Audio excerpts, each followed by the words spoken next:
الشيطان الرجيم. بسم الله الرحمن الرحيم. أولم ير الإنسان أنا خلقناه من نطفة فإذا هو خصيم مبين وضرب لنا مثلا ونسي خلقه قال من يحيي العظام وهي رميم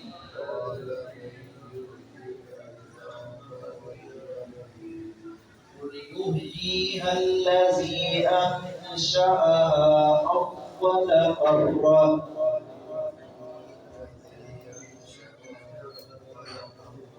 وهو بكل خلق عليم.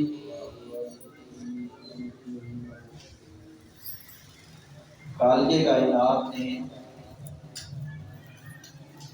انسان کی پیدائش کے، انسان کی تخلیق کے مختلف مقامات پر مختلف مراحل بیان کیے ہیں۔ انسان کی کیا حیثیت تھی؟ ایک پانی کے قطرے سے انسان جو ہے اسے اس کی تخلیق ہوئی اور اللہ رب العزت نے پھر اس کو فوقیت عظمت عطا فرمائی اور اشرف المخلوقات قرار دیا۔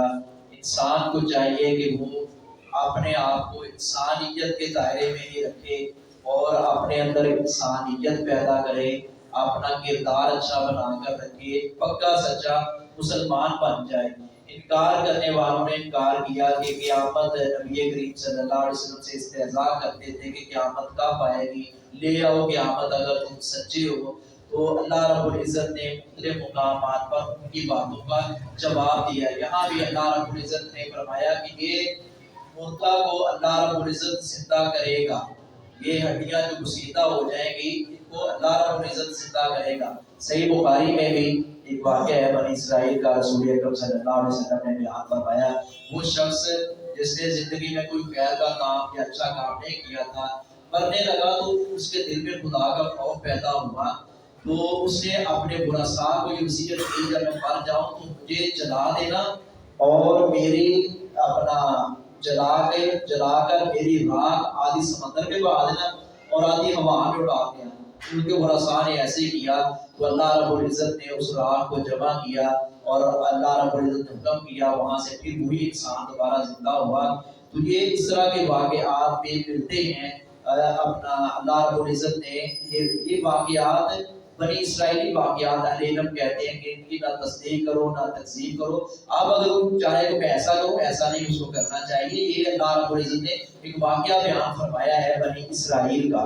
تو مقصد اس واقعے کا یہاں بیان کرنے کا یہ ہے کہ اللہ رب العزت نے اس راکھ کو اکٹھا کیا اور اس کو اللہ رب العزت نے دوبارہ پھر انسانی شکل دی، وہی انسان دوبارہ زندہ ہوا۔ جس رب نے پہلی مرتبہ پیدا کیا ہے، جب کوئی سانچہ نہیں تھا، جب کوئی نمونہ نہیں تھا، تو اللہ رب العزت کے آگے کچھ نہیں تھا، تب اللہ رب العزت نے اتنا خوبصورت، اب اللہ رب العزت پہلی دفعہ چیز بنانی مشکل ہوتی ہے اور جب دوبارہ بنائی جائے تو وہ آسان ہوتی ہے۔ اللہ کے لیے نہ پہلی دفعہ مشکل تھا نہ بعد میں مشکل ہے، اللہ رب العزت کے لیے سب آسان ہے۔ کن فیکون، جب وہ انما امرہ اذا اراد شیئا ان یقول له کن فیکون، جب اللہ رب العزت کسی کام کا ارادہ کرنا چاہتا ہے تو کہتا ہے کن ہو جا، فیکون، بس وہ ہو جاتا ہے۔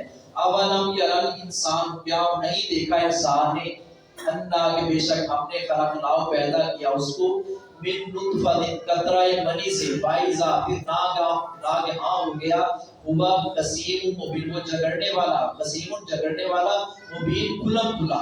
اپنی انسانیت میں رہے اور اپنے آپ کو پہچانے۔ آج وہ بڑی باتیں کرتا ہے اور اپنے آپ کو سمجھتا ہے کہ میں بڑا ہوں اور میں کسی کو باتوں میں وارے نہیں آنے دیتا۔ تو اللہ رب العزت نے فرمایا کہ انسان اب جھگڑالو بن چکا ہے، خود جھگڑے کرتا ہے، اپنے آپ سے باہر ہو جاتے ہیں۔ ہم نے اس کو ایک نطفے سے، قطرہ منی سے پیدا فرمایا، مزارہ اور بیان کی ہے۔ زارابا کا مارنا بھی ہوتا ہے، زارابا کا منع بیان کرنا بھی ہوتا ہے۔ وزارابا اور بیان کی لنا ہمارے لیے مثلا مثال، وناسیہ وہ بھول گیا خلقہ اپنی پیدائش کو۔ اللہ رب العزت فرماتے ہیں ہمارے لیے مثالیں بیان کر رہے ہیں اور اپنی پیدائش کو وہ بھول گیا ہے۔ مثالیں اللہ رب العزت کے لیے کیسے بیان کر کہا، اس نے کہا میں یحیی، کون زندہ کرے گا العظام ہڈیوں کو، واہیا رمیم جبکہ وہ بوسیدہ ہو چکی ہوں۔